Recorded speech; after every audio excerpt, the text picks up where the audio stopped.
Assalamualaikum warahmatullahi wabarakatuh.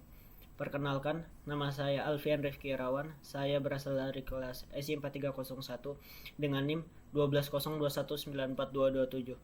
Kali ini saya akan menyampaikan materi tentang leadership. Oke, mari kita mulai saja.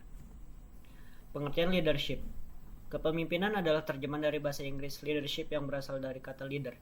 Kata leader muncul pada tahun 1300-an, sedangkan kata leadership muncul belakangan sekitar tahun 1700-an.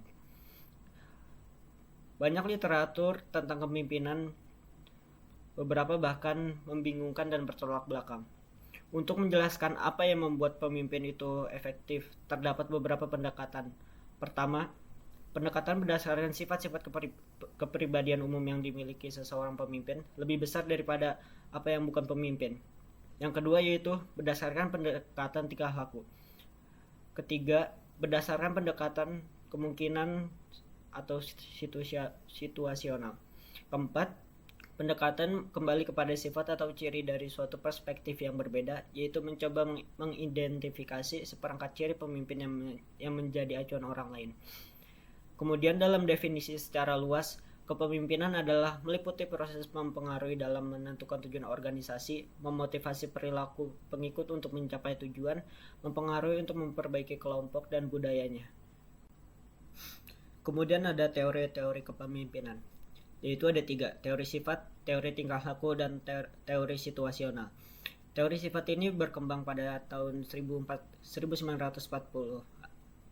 Kemudian teori tingkah laku berkembang antara tahun 1940 sampai dengan 1960. Kemudian teori situasional berkembang pada tahun 1960 sampai dengan 1970. Kemudian saya akan menjelaskan teori sifat. Pemahaman awal tentang kepemimpinan terfokus pada karakteristik sifat yang lebih unggul yang membedakan dari pengikutnya. Menurut teori ini, hanya individu yang memiliki sifat-sifat tertentu yang bisa menjadi seorang pemimpin, seperti dari tabel berikut ini. Berdasarkan penjelasan tersebut, disimpulkan bahwa berdasarkan pendekatan ciri dari kepemimpinan, maka sifat-sifat atau karakteristik pemimpin dalam mengefektifkan organisasi melalui anggotanya terdiri dari inteligensi atau kecerdasan. Pemimpin yang mampu mengefektifkan organisasi untuk mencapai tujuan pada umumnya memiliki tingkat kecerdasan di atas rata-rata pengikutnya. Kemudian yang kedua yaitu kematangan dan keluasan pandangan sosial. Pemimpin yang mampu mengefektifkan organisasi untuk mencapai tujuan pada umumnya memiliki kematangan emosi di atas rata-rata pengikutnya, sehingga memiliki kematangan dalam mengendalikan situasi yang kritis. Ketiga yaitu memiliki motivasi dan keinginan prestasi atau drive. Pemimpin yang mampu mengefektifkan organisasi pada umumnya memiliki motivasi yang besar untuk menyelesaikan sesuatu dengan baik dibandingkan dengan pengikutnya. Kemudian yang 4 yaitu hubungan antar individu atau interpersonal relationship. Para pemimpin yang mampu mengefektifkan organisasi untuk mencapai tujuan pada umumnya mengetahui bahwa usahanya untuk mencapai sesuatu sangat bergantung pada orang lain, khususnya anggota organisasinya. Yang kelima yaitu integritas. Mengacu pada tendensi dan kejujuran untuk menerjemahkan kata-kata ke dalam perbuatan, pemimpin mempunyai kapasitas moral yang lebih tinggi dalam mengatasi berbagai dilema berdasarkan nilai-nilai yang berlaku. Kemudian ada teori perilaku. Teori perilaku kepemimpinan atau behavioral theory of leadership ini didasarkan pada keyakinan bahwa pemimpin yang hebat merupakan hasil bentukan atau dapat dibentuk, bukan dilahirkan. Leader are made or nor born.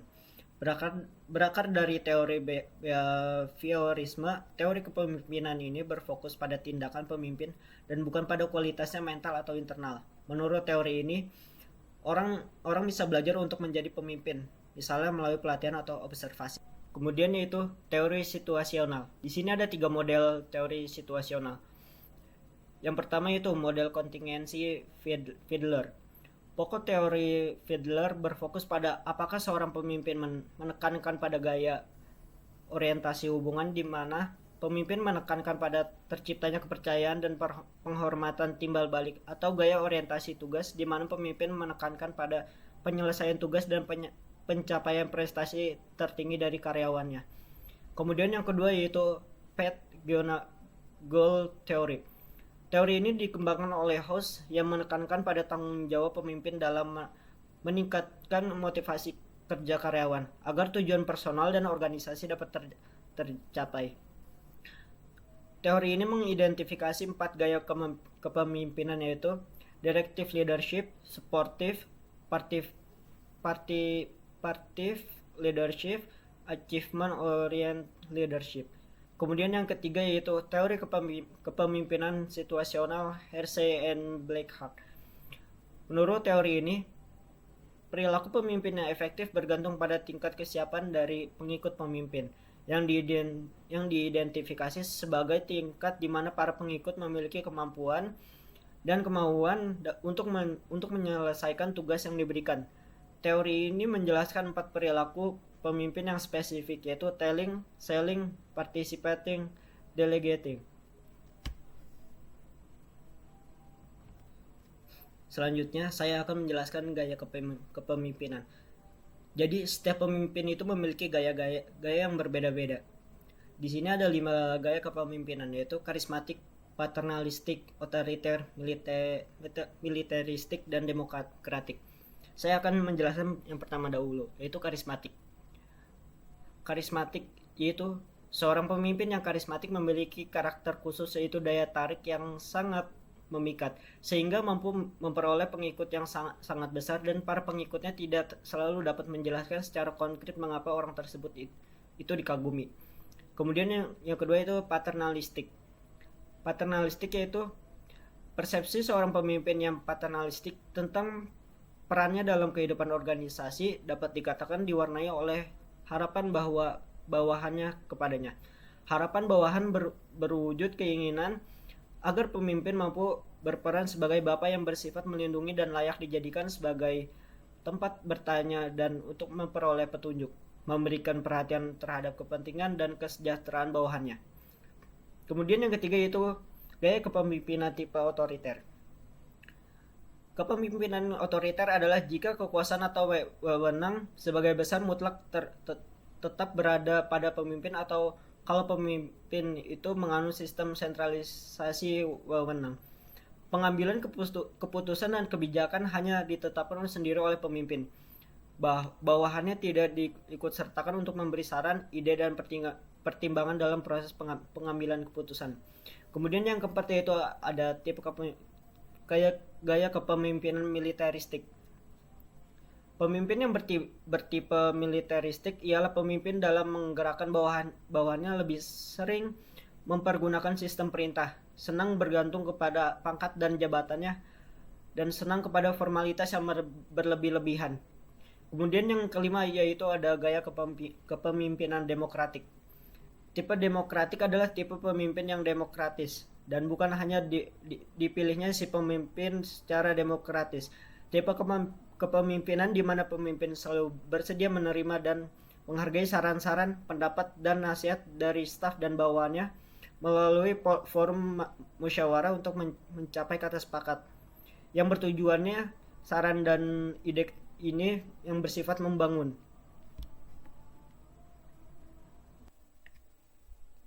Ya, di sini saya akan menjelaskan karakteristik pemimpin.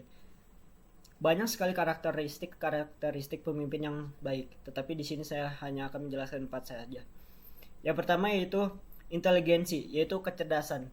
Seorang pemimpin harus memiliki kecerdasan di atas rata-rata pengikutnya. Kemudian yang kedua yaitu berpendirian teguh. Sebagai pemimpin, Anda harus memiliki pendirian, jangan mudah terpengaruh oleh orang lain atau keuntungan di depan mata. Seorang pemimpin yang berpendirian teguh akan berjalan sesuai dengan visi tanpa melihat ke kanan atau ke kiri. Anda dapat menghadapi apapun saat sudah tahu jelas visi dan tujuan Anda. Kemudian yang ketiga yaitu jujur. Kejujuran adalah hal yang sangat penting dalam kepemimpinan. Seorang pemimpin yang baik akan selalu jujur pada anggota tim atau kliennya atas setiap risiko atau keuntungan yang ada. Anda harus mementingkan kepentingan tim dan klien Anda daripada kepentingan diri Anda sendiri. Berusaha untuk terbuka dalam setiap situasi dan kondisi justru akan mempererat relasi Anda. Kejujuran adalah dasar utama seorang pemimpin. Kemudian yang keempat yaitu menginspirasi. Seorang pemimpin juga harus menginspirasi bagi bawahannya.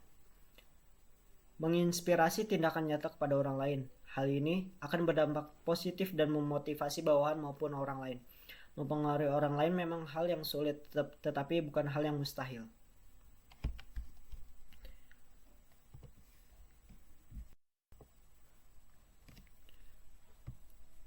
Kemudian yaitu tantangan ketika menjadi pemimpin. Di sini terdapat 3 tantangan ketika menjadi seorang pemimpin. Tantangan yang pertama yaitu tantangan seorang pemimpin dalam pengembangan efektivitas manajerial.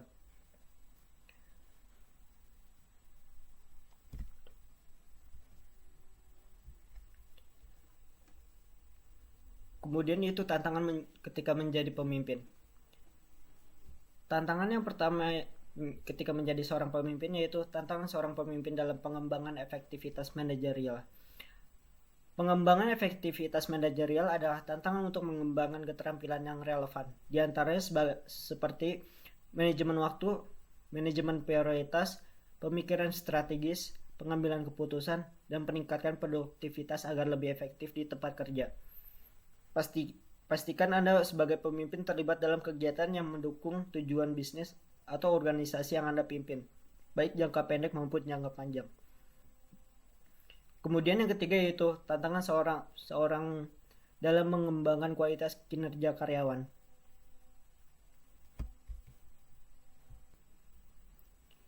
Sebuah organisasi akan semakin maju jika dikembangkan oleh orang-orang yang berkualitas di dalamnya, sesuai bidang dan keterampilan mereka. Untuk mengembangkan kualitas dan keterampilan agar semakin efektif dalam bekerja dan meningkatkan pengembangan organisasi, maka Anda perlu menginvestasikan waktu, tenaga, dan juga uang Anda untuk mengembangkan mereka. Kunci untuk mengembangkan karyawan secara aktif adalah menetapkan tujuan yang relevan dan yang dapat dicapai. Kemudian yaitu tantangan yang ketiga yaitu dalam memberikan inspirasi. Pemimpin identik dengan pengaruh, terutama pengaruh yang memberikan inspirasi bagi para bawahan. Visi dan misi sangat penting untuk memungkinkan orang lain merasa seolah pekerjaan mereka memiliki tujuan dan makna di luar tugas yang mereka lakukan setiap hari. Terkadang para pemimpin harus membantu staf mereka untuk mengenal gambaran besar dari tujuan dari organisasi atau perusahaan tempat di mana mereka bekerja. Mengkomunikasikan gambaran besar secara teratur akan membantu memperkuat alasan keberadaan organisasi mereka, Anda.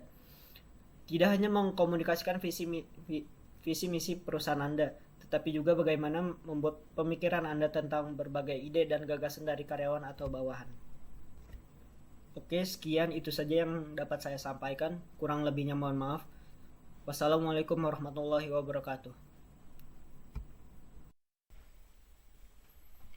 Oke, selanjutnya saya akan menjelaskan tantangan ketika menjadi pemimpin. Yang pertama itu tantangan seorang pemimpin dalam pengembangan efektivitas manajerial. Pengembangan efektivitas manajerial adalah tantangan untuk mengembangkan keterampilan yang relevan. Di antaranya seperti manajemen waktu, manajemen prioritas, pemikiran strategis, pengambilan keputusan, dan peningkatan produktivitas agar lebih efektif di tempat kerja. Pastikan Anda sebagai pemimpin terlibat dalam kegiatan yang mendukung tujuan bisnis atau organisasi yang Anda pimpin, baik jangka pendek maupun jangka panjang. Kemudian yang kedua yaitu tantangan seorang pemimpin dalam mengembangkan kualitas kinerja karyawan. Sebuah organisasi akan semakin maju jika dikembangkan oleh orang-orang yang berkualitas di dalamnya sesuai bidang dan keterampilan mereka. Untuk mengembangkan kualitas dan keterampilan agar semakin efektif dalam bekerja dan meningkatkan pengembangan organisasi, maka Anda perlu menginvestasikan waktu, tenaga, dan juga uang Anda untuk mengembangkan mereka. Kunci untuk mengembangkan karyawan secara aktif adalah menentukan tujuan yang relevan dan yang dapat dicapai. Yang ketiga itu tantangan seorang pemimpin dalam memberikan inspirasi. Pemimpin identik dengan pengaruh, terutama pengaruh yang memberikan inspirasi bagi para bawahan mereka. Visi dan misi sangat penting untuk memungkinkan orang lain merasa seolah-olah pekerjaan mereka memiliki tujuan dan makna di luar tugas yang mereka lakukan setiap hari. Terkadang para pemimpin harus membantu staf mereka untuk mengenal gambaran besar dari tujuan dari organisasi atau perusahaan tempat di mana mereka bekerja. Mengkomunikasikan gambaran besar secara teratur akan membantu memperkuat alasan keberadaan organisasi Anda. Oke, itulah sekian penjelasan dari saya mengenai tentang kepemimpinan. Terima kasih. Wassalamualaikum warahmatullahi wabarakatuh.